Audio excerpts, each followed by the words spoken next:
अगर आपकी उम्र 40 या 50 ईयर से अबव है और आपको घुटने की दर्द का सामना करना पड़ रहा है और आप चाहते हैं कि आप अपने नी जॉइंट को रिप्लेस करवा लें, तो ये वीडियो आपके लिए बहुत ज़्यादा इंपॉर्टेंट होने वाली है, क्योंकि आज इस वीडियो में मैं आपके साथ डिस्कस करूंगा कि टोटल नी आर्थोप्लास्टी होता क्या है और टोटल नी रिप्लेसमेंट की हमें ज़रूरत क्यों पड़ती है।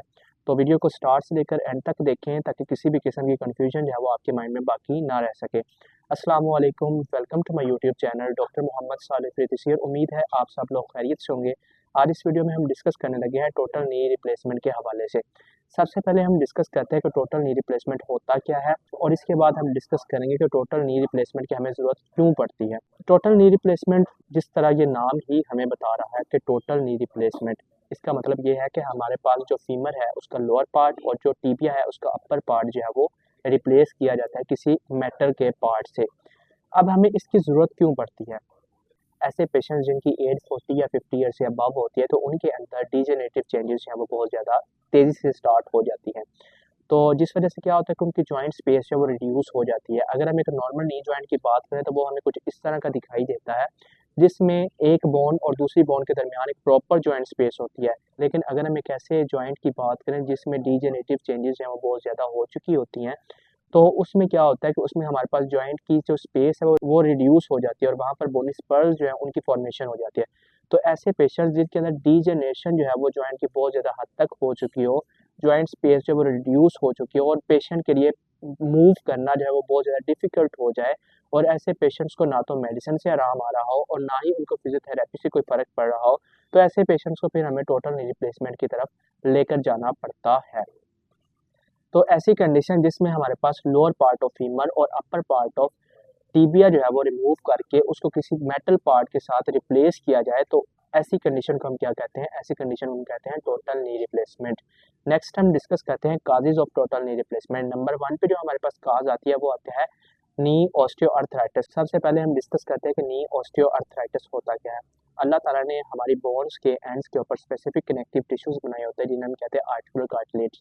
अब आर्टिकुलर कार्टिलेज का काम क्या होता है कि जब भी एक बोन किसी दूसरी बोन के ऊपर मूवमेंट करती है तो वहाँ पर ये फ्रिक्शनल फोर्सेस जो है ये उनको रिड्यूस कर देती है।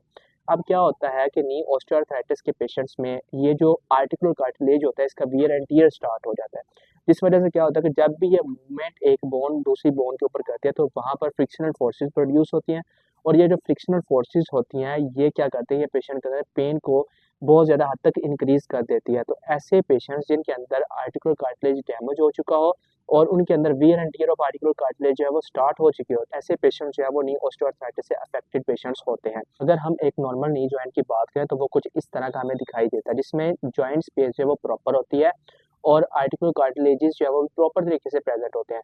लेकिन अगर हम एक ऐसे पेशेंट की बात करें जिसमें नी ऑस्टियोआर्थराइटिस जो है वो हो चुका हो और वो भी मैक्सिमम ग्रेड तक जो है वो पहुँच चुका हो, तो वो हमें कुछ इस तरह का दिखाई देता है, जिसमें आर्टिकुलर कार्टिलेज जो है वो बिल्कुल डैमेज हुआ होता है, जॉइंट स्पेस जो है वो रिड्यूस हुई होती है और ऐसे पेशेंट्स के लिए मूवमेंट करना भी बहुत ज़्यादा डिफ़िकल्ट हो जाता है। तो ऐसे पेशेंट्स को फिर हमें फ़ौरन जो है वो नी रिप्लेसमेंट की तरफ लेकर जाना पड़ता है, या तो फिर वो पार्शियल नी रिप्लेसमेंट होती है या फिर वो कंप्लीट नी रिप्लेसमेंट होती है।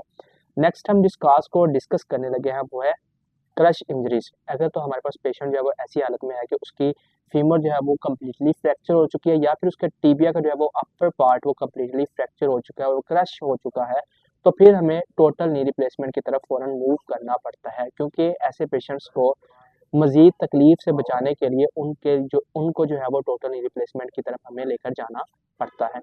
नेक्स्ट हम डिस्कस करते हैं स्पोर्ट्स इंजरीज। ऐसे पेशेंट्स, ऐसे लोग जो कि बहुत ज़्यादा स्पोर्ट्स खेलते हैं, जिस तरह फुटबॉल, हॉकी या फिर क्रिकेट के जो फास्ट बॉलर्स होते हैं, तो बार-बार मैकेनिकल स्ट्रेस इंक्रीज़ होने की वजह से उनका आर्टिकुलर कार्टिलेज जो है वो डैमेज होना शुरू हो जाता है और बार-बार वो मैकेनिकल स्ट्रेस इंक्रीज़ होने की वजह से क्या होता है कि वहाँ पर wear and tear of articular cartilage जो है वो स्टार्ट हो जाता है।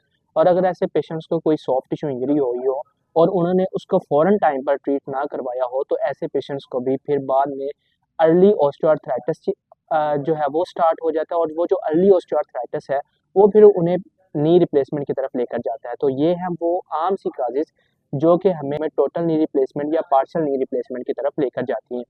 तो ये सारी कंडीशंस जो हैं वो टोटल नी रिप्लेसमेंट या पार्शियल नी रिप्लेसमेंट का सबब बनती हैं। नेक्स्ट हम डिस्कस करते हैं कि हमने टोटल नी रिप्लेसमेंट या पार्शियल नी रिप्लेसमेंट करवा ली है। अब हमें कब फिजियोथेरेपिस्ट से कंसल्ट करना चाहिए? बेसिकली फिजियोथेरेपिस्ट का रोल जो है वो बिफोर नी रिप्लेसमेंट या आफ्टर नी रिप्लेसमेंट दोनों लिहाज से बहुत ज़्यादा इंपॉर्टेंट होता है। आपको बिफोर नी रिप्लेसमेंट और आफ्टर नी रिप्लेसमेंट दोनों टाइम पर ही फिजियोथेरेपिस्ट से कंसल्ट करना पड़ता है, क्योंकि अगर हम बिफोर नी रिप्लेसमेंट नहीं कंसल्ट करते तो फिर भी हमारे लिए प्रॉब्लम्स क्रिएट हो सकती है, क्योंकि हमारी मस्कुलर वीकनेस जो है वो बहुत ज़्यादा हो चुकी होती है।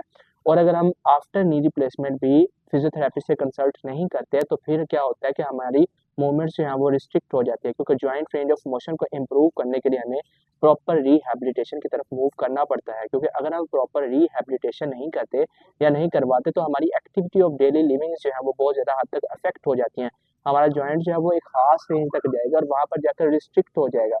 तो इस लिहाज से बिफोर नी रिप्लेसमेंट या आफ्टर नी रिप्लेसमेंट दोनों लिहाज से फिजियोथेरेपिस्ट के साथ कंसल्ट करना बहुत ज़्यादा ज़रूरी होता है। अगर आप या आपके इर्द गिर्द किसी भी पर्सन को इस तरह की किसी भी प्रॉब्लम का सामना करना पड़ रहा है तो वो इस दिए गए नंबर पर राब्ता करके हमसे कंसल्ट कर सकता है। आज इस वीडियो में हमने डिस्कस किया कि टोटल नी रिप्लेसमेंट होता क्या है, टोटल नी रिप्लेसमेंट की काजेज़ क्या होती हैं और टोटल नी रिप्लेसमेंट के बाद हमें फिजियोथेरेपिस्ट से कंसल्ट करना चाहिए, और टोटल नी रिप्लेसमेंट के बाद हम किस तरह अपनी टोटल रेंज ऑफ मोशन जो है उसको अचीव कर सकते हैं। इन तमाम चीज़ों को हमने डिस्कस किया। उम्मीद है आज की वीडियो आपको बहुत ज़्यादा पसंद आई होगी। Thank you so much for watching this video. Please like, subscribe and share my YouTube channel. Thank you so much.